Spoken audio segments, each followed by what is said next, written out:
Fala, minhas lindezas climáticas! Meu nome é Amanda Costa e começa agora o Tem Clima Pra Isso, nosso programa sobre crise climática aqui na TVT. Existe um mito que os impactos climáticos e ambientais trazem problemas para toda a população de forma homogênea, o que não é uma verdade. Populações que foram historicamente invisibilizadas e marginalizadas são afetadas de forma muito mais severa. É comum, por exemplo, ver áreas periféricas sem saneamento básico, ou recebendo o despejo de resíduos nocivos, grilagem, exploração de terras de povos tradicionais. Entre outras questões, o racismo ambiental tem um papel ativo na manutenção do cenário de discriminação. A falta de políticas públicas e garantia de direitos básicos, como saneamento, faz com que essas terras recebam cada vez mais dejetos, aumentando o quadro de exclusão dessas pessoas. É urgente a necessidade das populações mais afetadas se tornarem as protagonistas das suas reivindicações, inclusive dentro do cenário ambiental.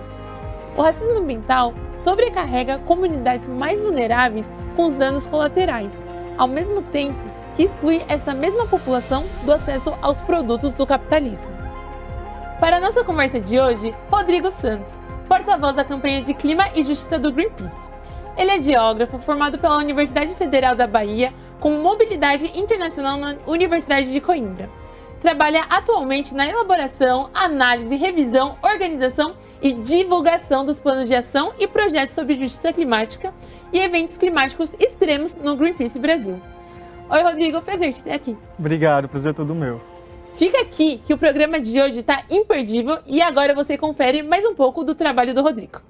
Bem, meu nome é Rodrigo Jesus, né? Eu sou campaigner do time de Clima e Justiça do Greenpeace Brasil. Os campaigners têm essa função, né? Essa atribuição de pensar campanhas e estratégias de ordem programática, ou seja, com as linhas de frente que o Greenpeace trabalha, né? Em relação às suas campanhas, em relação à sua incidência política e mobilização social. E nós, do time de Clima e Justiça, a gente pensa, né? Tanto discutir as mudanças climáticas, a crise climática que está aí, né? Já como um dado, quanto relacionar isso às desigualdades históricas e estruturantes que o Brasil e a América Latina vive. Então, a gente tenta verificar, né, os planos de adaptação climática como uma das soluções institucionais para a resiliência da população que mais sofre com os eventos extremos. Então, a gente trabalha muito com os impactados, interseccionalidade de gênero, raça e classe, entender também de como a gente pode confluir aí com outros movimentos que estão na pauta histórica há muito tempo. Então, a gente vai fazendo esses links e é meu papel, né, entender todos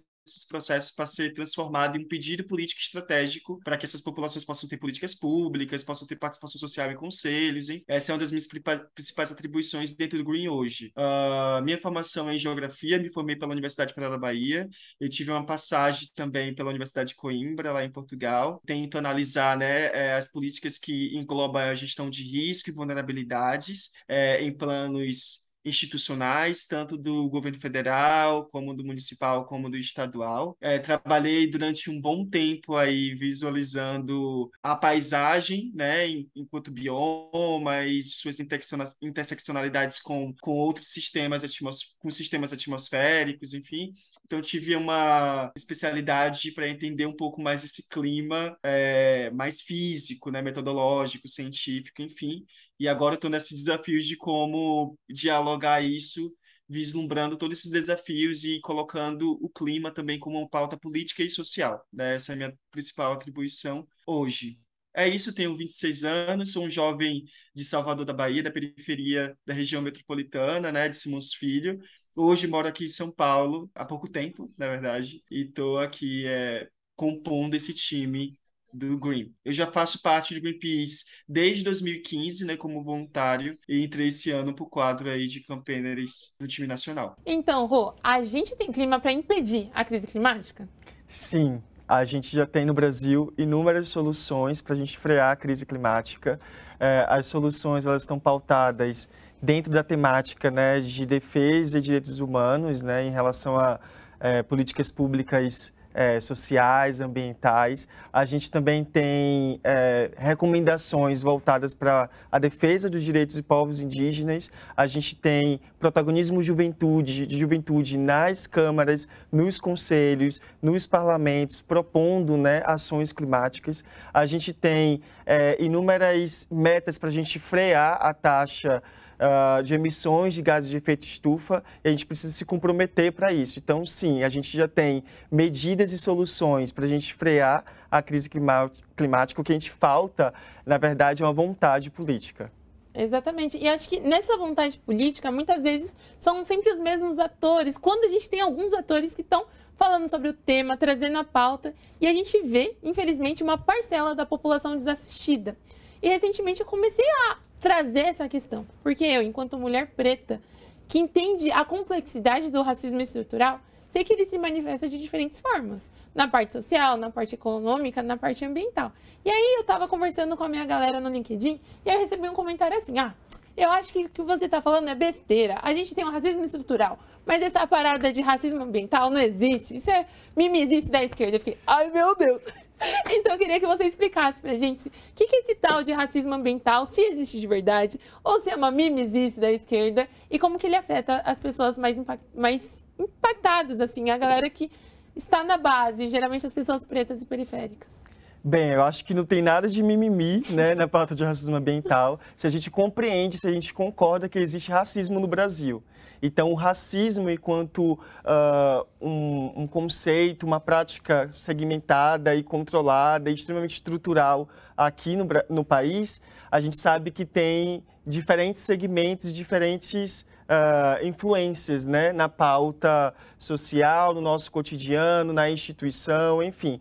Então, quando a gente fala de racismo ambiental, a gente precisa lembrar e fazer talvez um nexo, uma relação com se tem enchentes, se tem deslizamentos, se tem impactos diretos com eventos extremos do clima ou com algum tipo de impacto direto no meio ambiente, quais são as populações que são mais afetadas? Qual é a cor dessa população, né? Qual é a classe dessa população?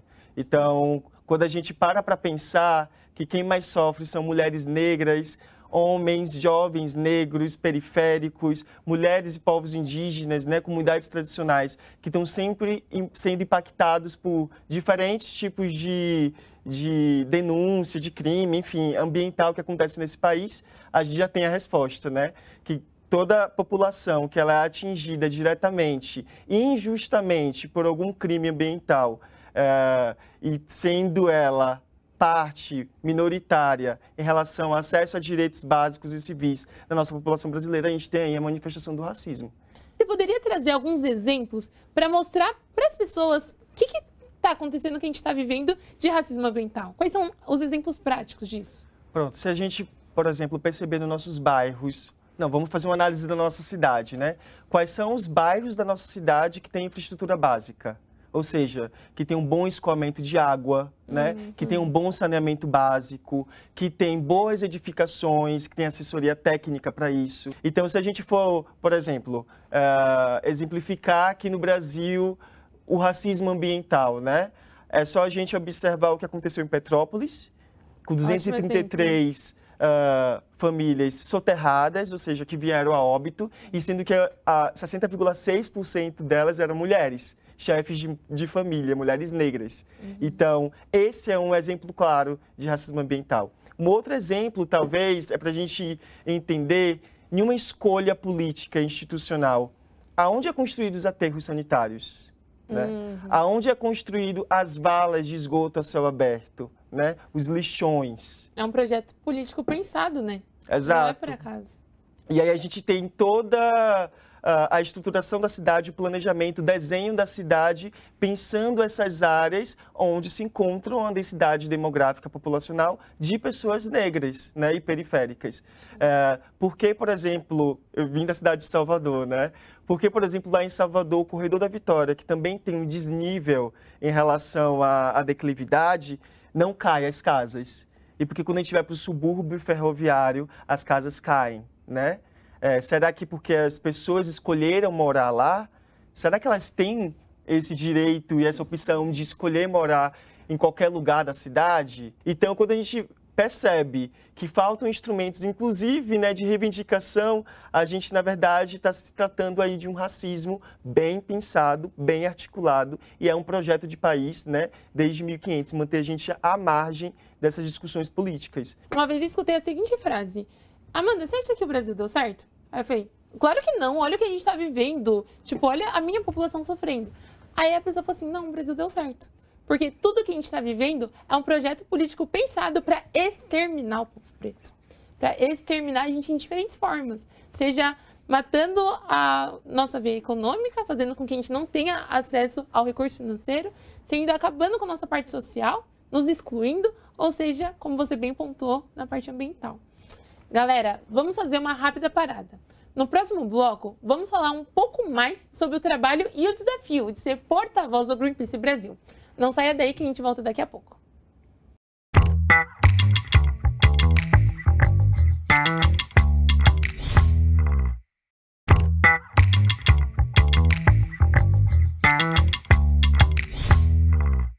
Estamos de volta com Tem Clima Pra Isso. Lembrando que estamos também na internet. Fique ligado no YouTube da TVT e dá uma preta para ter acesso ao conteúdo dos nossos programas.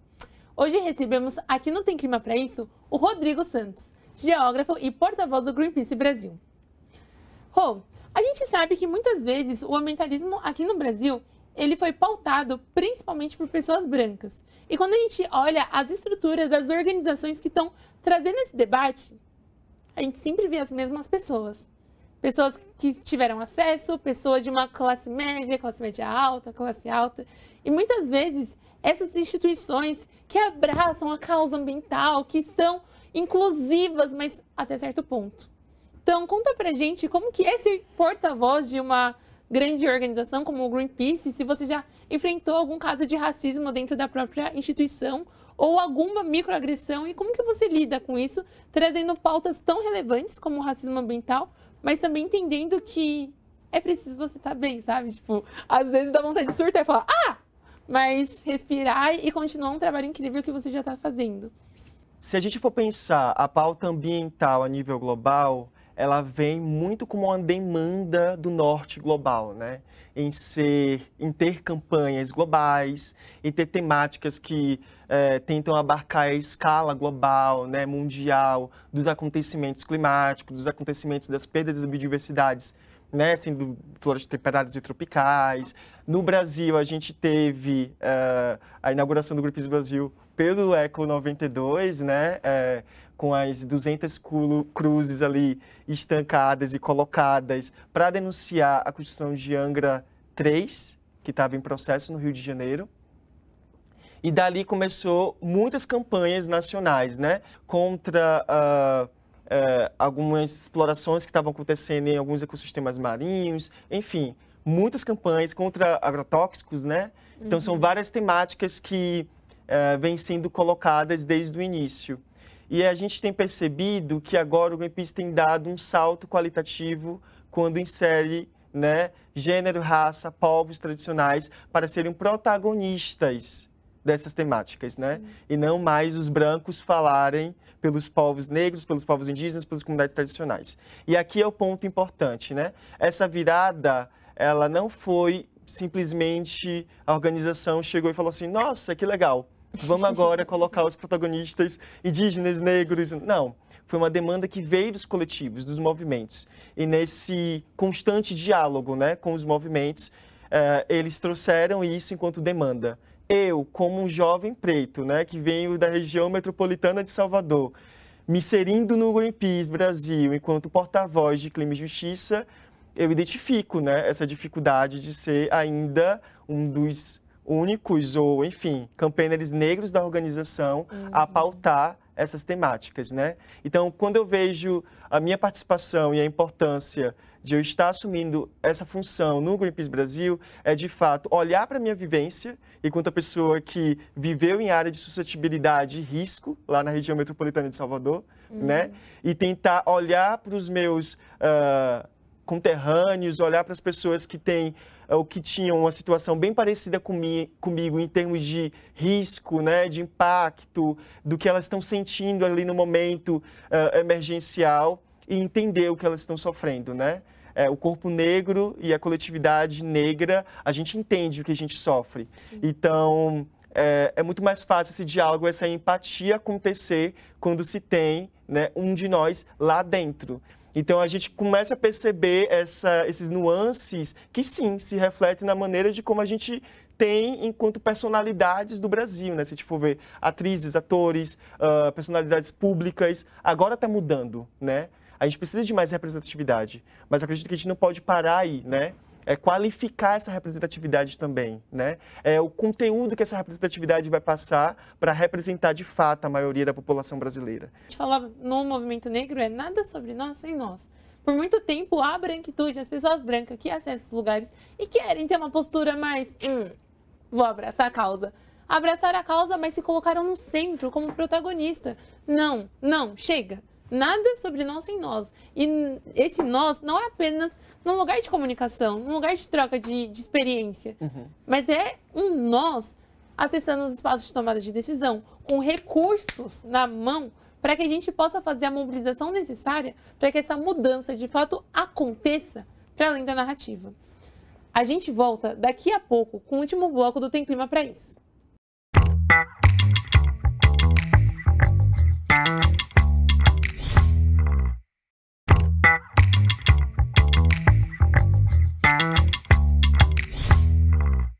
Estamos de volta com Tem Clima para Isso, o programa que discute caminhos para entender e solucionar a crise climática e sua relação com as grandes cidades, o campo e a natureza.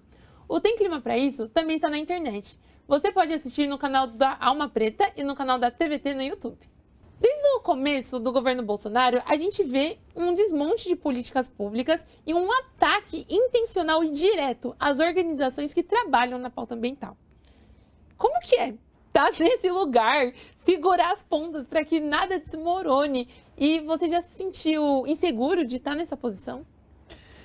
Inseguro não, eu me senti vergonhoso de estar nesse momento político, né, com o que a gente pode considerar aí de presidente, né, assumindo a gestão do executivo. Sim, né, assim, não só o Greenpeace Brasil, mas as organizações da sociedade civil têm sofrido muitos ataques, não só pessoais, mas a nível de conteúdo, de investigação, de dados, de pesquisa. As instituições de pesquisa, as instituições que trabalham com campanhas socioambientais têm sido deslegitimadas, né, nos espaços decisórios de conselhos, por exemplo, participativos.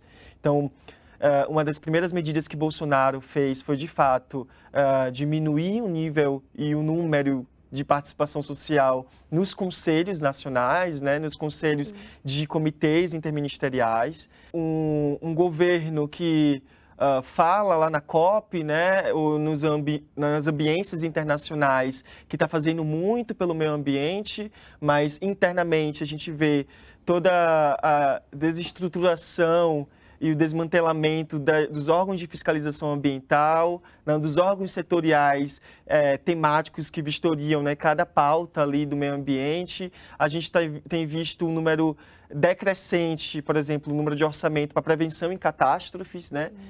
Eu trouxe até, vou pegar uma colinha aqui, tá?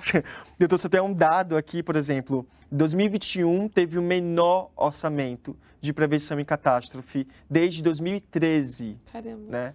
A gente, por exemplo, tinha uma verba do governo federal para aquelas obras de contenção, né, de encosta, em morro, que passou de 997 milhões em 2013 para 36 milhões em 2021.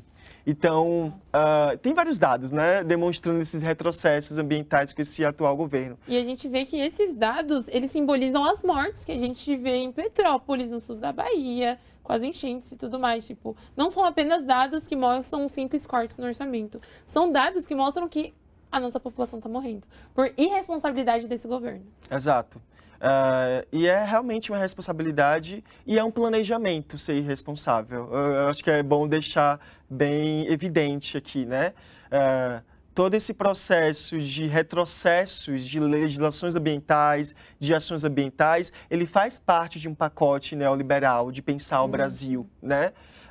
De não envolver participação da sociedade civil nesses espaços decisórios, né? Eu queria te escutar. Como que a gente pode envolver mais a galera da periferia, mais a galera preta, que muitas vezes tá vivendo, tá sentindo na pele tudo isso que a gente trouxe, mas por conta de, às vezes, que não teve acesso ao conhecimento formal, um nome chique, inglês, acaba não aprofundando em discussões como essa. O que a gente pode fazer para trazer essa galera para perto?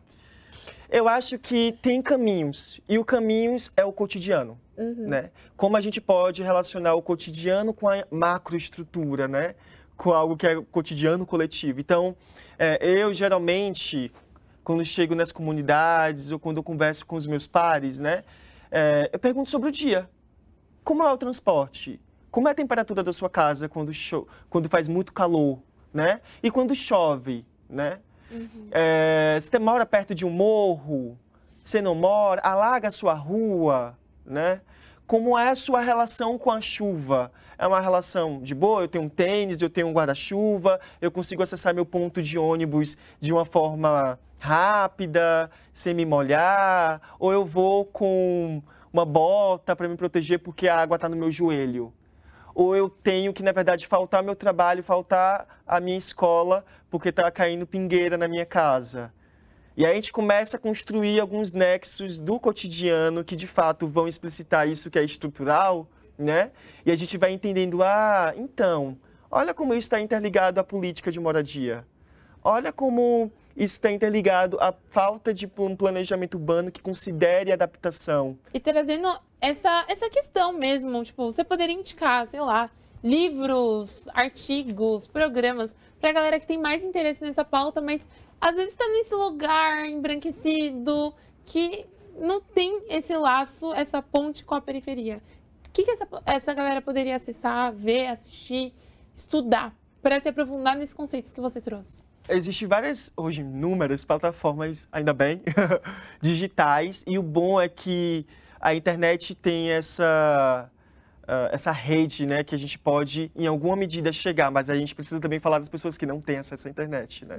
Que a gente precisa fazer um trabalho mais off, mais lá no território, in situ, enfim. Mas ainda falando das pessoas pretas que têm acesso à internet, enfim, mas que ainda não têm um conhecimento tão aprofundado, não entende ainda o assunto, existem alguns vídeos, né, do Greenpeace Explica, falando sobre alguns termos técnicos, que está lá no nosso canal do YouTube, do Greenpeace Brasil.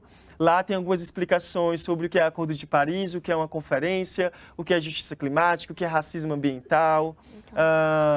Existe também um trabalho muito legal que o pessoal do coletivo É Nós está fazendo, que é a formação de comunicadores locais dos territórios para pautarem isso, né, nas suas redações, né, falando sobre justiça climática lá na Amazônia Legal. Eu acho que é um programa muito interessante. Você viu que tem uma série de coisas que você pode olhar, se aprofundar, então não tem mais desculpinha. E Rô, uma pergunta que a gente sempre faz de encerramento é: que presente você deixa para o presente? Eu acho que é a minha participação, o meu envolvimento, assim, com a causa. Eu acho que eu e milhares de jovens, né, negros e negras, estamos colocando nossa energia, né, de pensamento, de proposição, de engajamento político para esse tempo que a gente está vivendo agora, que não é um tempo fácil, né, Amanda? Não é mesmo. A gente está colocando nossa cara a tapa, a gente está pautando e alfinetando essa estrutura aqui. Então, acho que nossa participação e incidência talvez seja um presente muito bom. Eu estou percebendo que meus amigos, colegas, conhecidos e desconhecidos, mas que tem a nossa faixa etária, né, está cada vez mais presente nesses espaços e está pautando coisas muito importantes. Então, eu nessa levada na nossa geração, né, já sei, né, outras gerações tiveram também, mas pessoas pretas, periféricas, indígenas e grande densidade, eu acho que a participação e a nossa incidência política é um grande presente para o tempo presente. Perfeito. Rô, quero agradecer sua participação aqui, foi muito, muito, muito bom trocar ideia com você. Também agradeço a você que nos acompanha aqui na TVT ou no YouTube. O conteúdo desse programa estará disponível no YouTube da Alma Preta e da TVT. Compartilhe com sua família, seus amigos, aquele crush climático e contribua para o debate sobre a crise climática global. Esse foi o tema do Tem Clima Pra Isso. Tchau, tchau, gente. Até semana que vem.